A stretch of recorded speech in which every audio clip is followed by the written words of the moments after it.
नमस्कार, आपका math science academy channel पर हार्दिक अभिनंदन है, स्वागत है। आज हम फिजिक्स यानी भौतिकी में विद्युत में समविभवी पृष्ठ और आवेशित चालक की ऊर्जा, ये दो विषय वस्तुओं के साथ उपस्थित हुए हैं।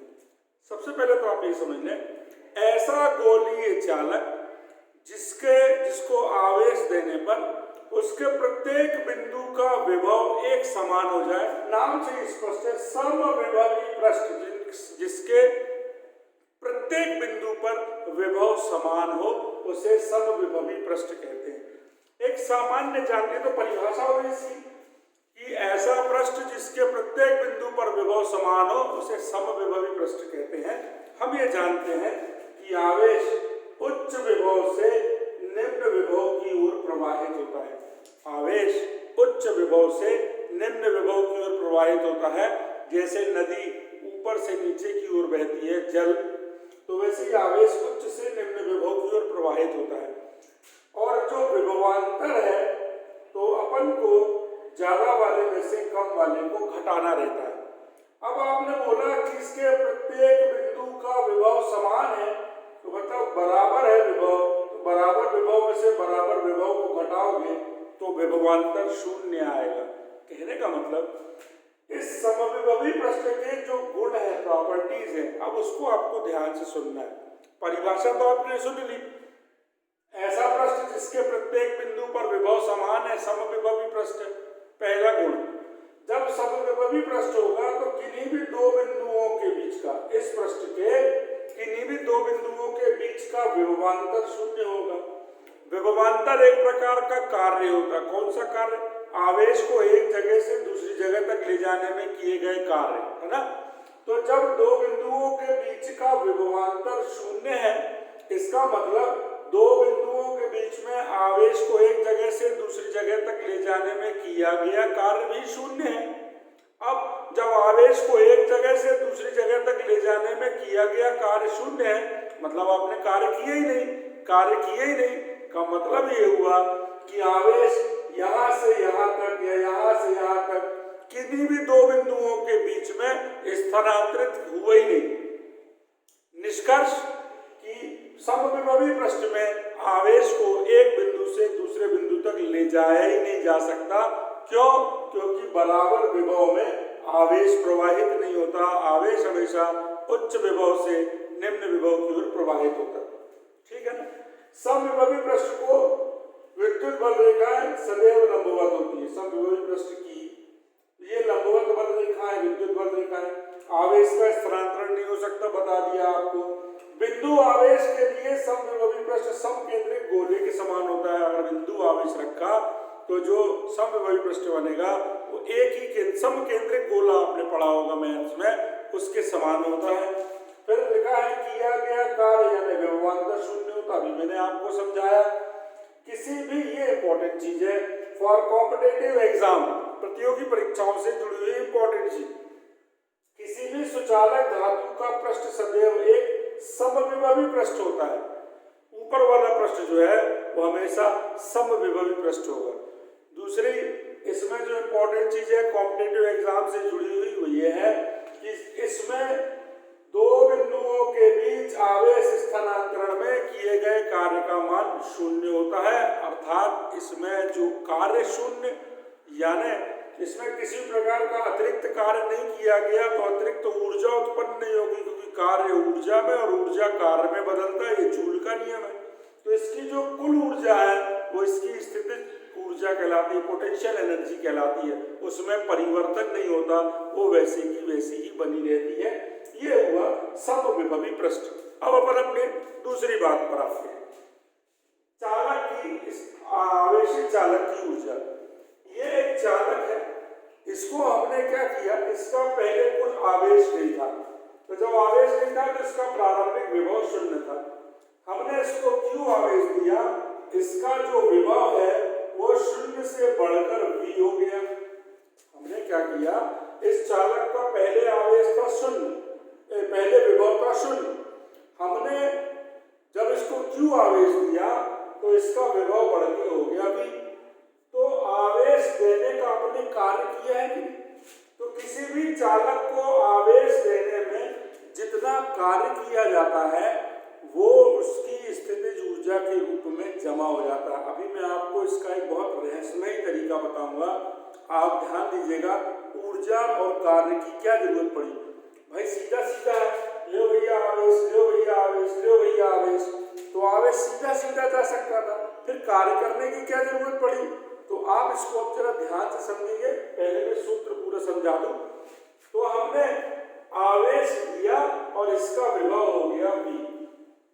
तो हमने चालक को आवेशित करने में किया गया कार्य, कार्य का मतलब होता है, ध्यान दें, कार्य बराबर होता है, कार्य का सूत्र पर दूरी है ना, तो आवेश गुणित माध्य विभव। तो ध्यान दें, हमने कार्य का सूत्र में आवेश गुणित माध्य विभव, तो कार्य यानी W, आवेश यानी Q, और माध्य विभव यानी होता है प्रारंभिक विभव और अंतिम विभव दोनों के बटे में 2।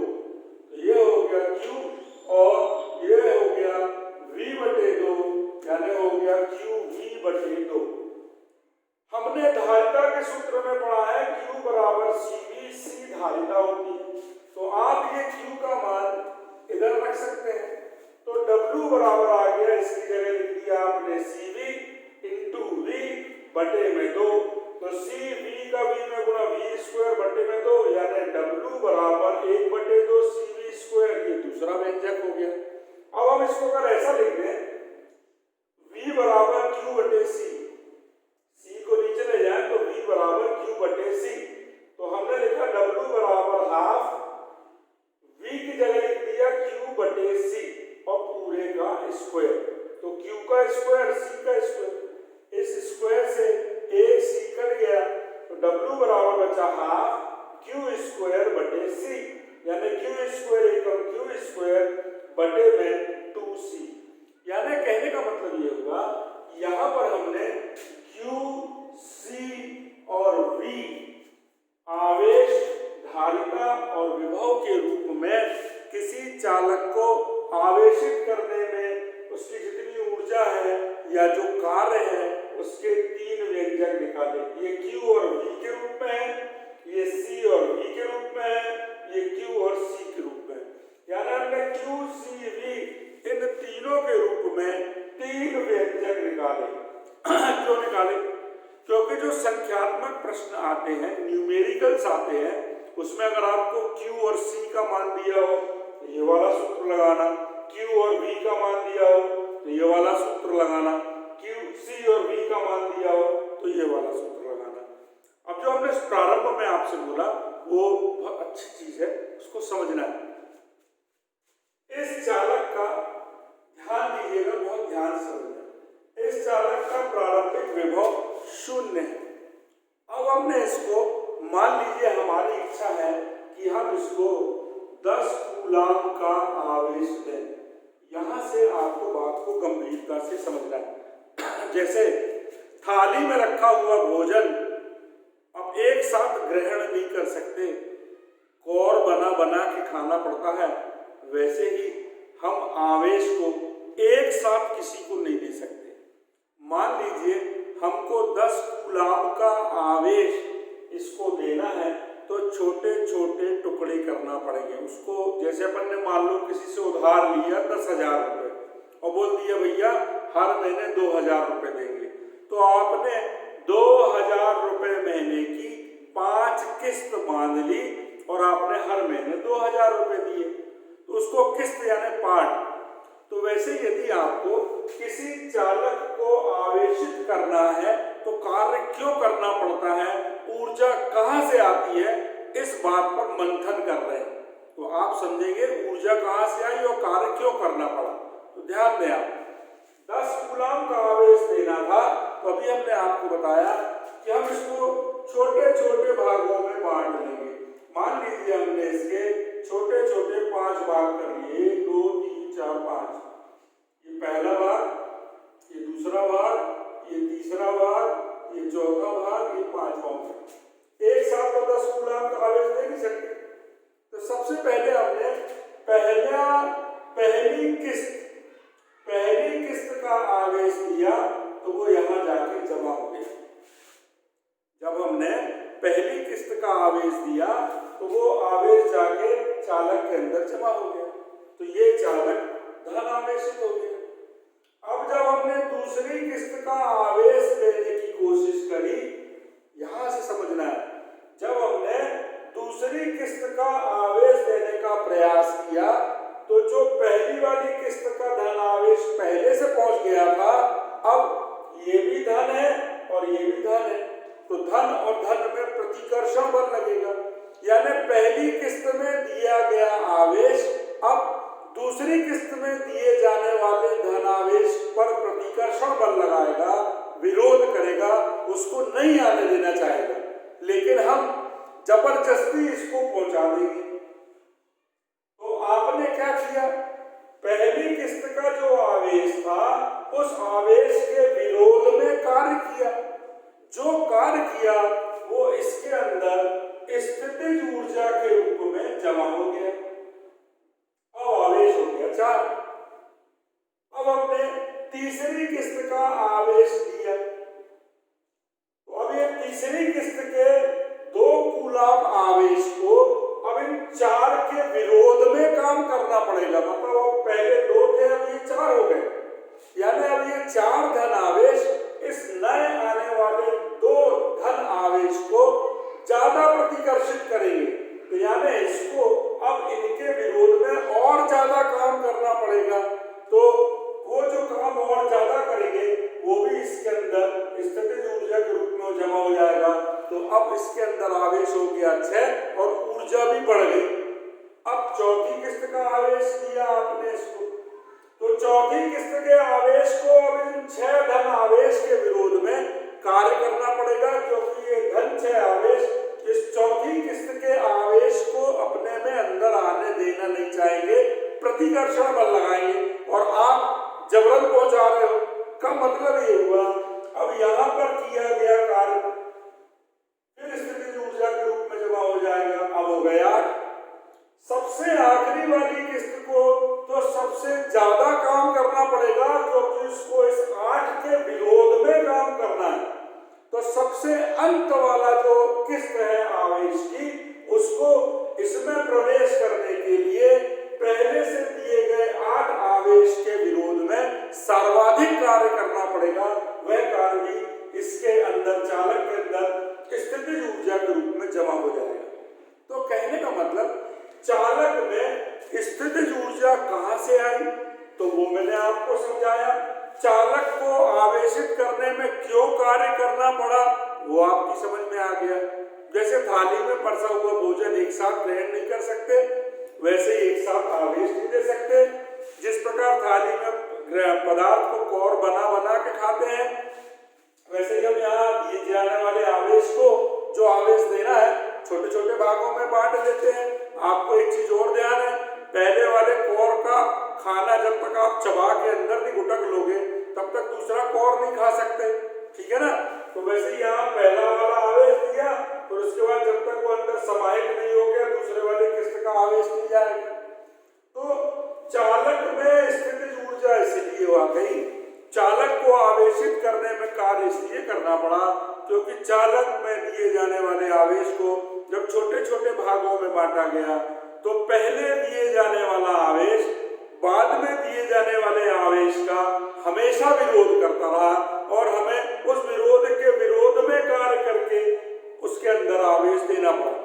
तो जो विरोध में कार्य किया वो चालक के अंदर स्थितिज ऊर्जा के रूप में जमा होता गया और चालक की स्थितिज ऊर्जा बढ़ती गई।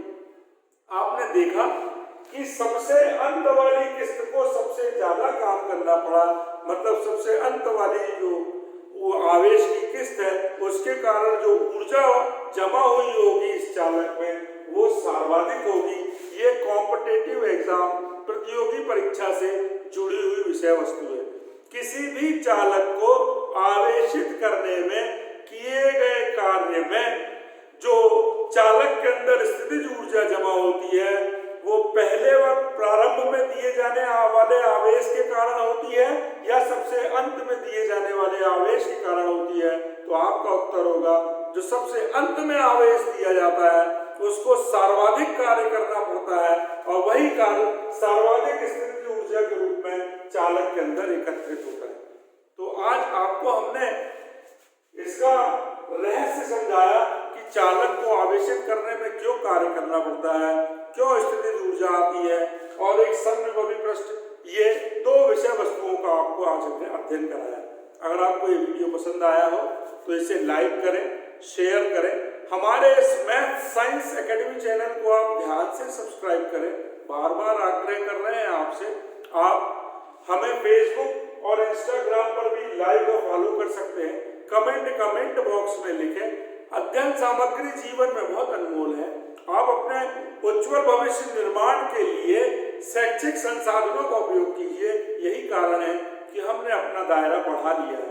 अब हम आपको विभिन्न प्लेटफॉर्मों पर उपलब्ध नजर आ रहे हैं। हम चाहते हैं कि वो पालक और वो गणमान्य और समाज सेवक नागरिक जिनके आसपास विद्यार्थी निवासरत हैं, वो यदि हमारे इस YouTube चैनल को सब्सक्राइब करते हैं तो पुण्य अर्जित करें, उन्हें भी इन विषय वस्तु से अवगत कराएं, और जो आपके काम की चीज हो वो आप तो पढ़ें, साथ में खाली समय में उन वीडियोस को भी देखें, क्योंकि अध्ययन सामग्री अनमोल होती है। आपको कभी ना कभी तो प्रतियोगी परीक्षा देना ही है बड़ा अधिकारी बनने के लिए। तो छठवीं, चौथी, पांचवी, नौवीं, 10वीं किसी भी कक्षा की गणित पूछी जा सकती है, विज्ञान पूछी जा सकती है। तो आपका ध्यान सिर्फ शैक्षिक सामग्री का अध्ययन करने के अलावा उसको मस्तिष्क में उतारना और कॉपी में लिखने के लिए भी है। आप इसका स्क्रीनशॉट ले सकते हैं। हमारी तरफ से बहुत हार्दिक शुभकामनाएं कि सफलता आपके कदम चूमे। ध्यान रखिएगा कि आप हमारे मैथ साइंस एकेडमी चैनल को जल्द से जल्द सब्सक्राइब कर लें। कर लिया है तो बहुत बहुत धन्यवाद। भूल गए हो तो भूल में सुधार कर लें। फेसबुक, इंस्टाग्राम में फॉलो करें और कमेंट्स जरूर लिखें। नमस्कार।